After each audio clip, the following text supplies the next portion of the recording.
నమస్తే. మీరు చూస్తున్న పీవీఆర్ న్యూస్. నేను మీ పీవీఆర్ రాదు. ఇప్పటివరకు ఎదురు చూసిన నరాలు పగిలేంత ఉత్కంఠంగా ఎదురు చూసిన ఫలితాలు రానే వచ్చాయి. అదేవిధంగా ఇప్పుడే మాచర్ల నియోజకవర్గంలో 22 కౌంటింగ్ 22 రౌండ్లు పూర్తయ్యాయి. 22 రౌండ్లు పూర్తి కాగానే జోలకంటి బ్రహ్మానందరెడ్డికి 32,723 ఓట్లు భారీ మెజారిటీతో జోలకంటి బ్రహ్మానందరెడ్డి మాచర్ల నియోజకవర్గం ఎమ్మెల్యేగా గెలిచాడు. ఈ 32,723 మెజార్టీ ఇంతవరకు మాచర్ల నియోజకవర్గం స్థాపించిన కానించి మాచర్ల నియోజకవర్గం కానించి ఇంతవరకు ఈ మెజార్టీ వచ్చిన దాఖలు ఇంతవరకు ఎవరికి లేవు.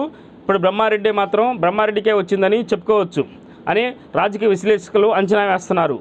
ఏది ఏమైనా కానీ 15-20 సంవత్సరాల నుంచి కంచుకోటగా ఉన్న పిన్నెల్లి కంచుకోట బద్దలు కొట్టిన జోలకంటి కార్యకర్తలకు ఆ రోజు నా ప్రాణం ఉన్నంత వరకు నా ప్రాణాన్ని అడ్డం పెట్టైనా కానీ మిమ్మల్ని మీకోసం పోరాడతానన్న మాటని జోలకంటి ఈరోజు నెరవేర్చాడు.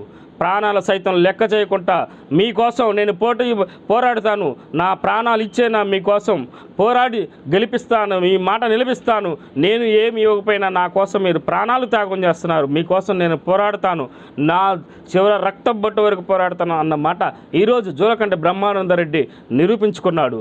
ఈ నేపథ్యంలో జోలకంటి బ్రహ్మానందరెడ్డికి అభివందనలు ఎల్లువెత్తుతున్నాయి. మాచర్ల నియోజకవర్గంలో అందరూ అటుపక్క వ్యాపారస్తులు కానీ రాజకీయ నాయకులు కానీ భారీ స్థాయిలో జోలకంటి బ్రహ్మానందరెడ్డిని కలవడానికి వెళ్ళారు. కానీ మాచర్ల నియోజకవర్గం ఇప్పటి వరకు పుట్టిన తర్వాత ఇంత మెజార్టీ అనేది ఎవరికి రాలేదు.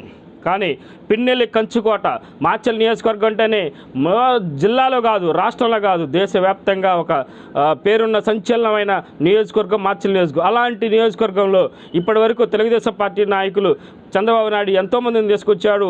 వాళ్ళు ఎలక్షన్ వరకు ఉంటారు, ఆ తర్వాత వెళ్ళిపోతారు, అడ్రస్ లేకుండా పోయారు. అలాంటిది జోలకంటి బ్రహ్మానందరెడ్డి వచ్చాడు, కార్యకర్తలకు ఒక మాట ఇచ్చాడు, ఆ మాట ప్రకారం నిలబడి గెలిచి వాళ్ళకి బహుమతిగా ఈ నియోజకవర్గాన్ని బహుమతిగా అందజేశారని జోలకంటి బ్రహ్మానందరెడ్డి చెప్తున్న మాటలు ఇవి. ఇప్పటి వరకు మాచర్ల నియోజకవర్గంలో ఇంత మెజార్టీ రాలేదని రాజకీయ విశ్లేషకులు అంచనాలు వేస్తున్నారు. మరొక వీడియోతో రేపు కలుద్దాం.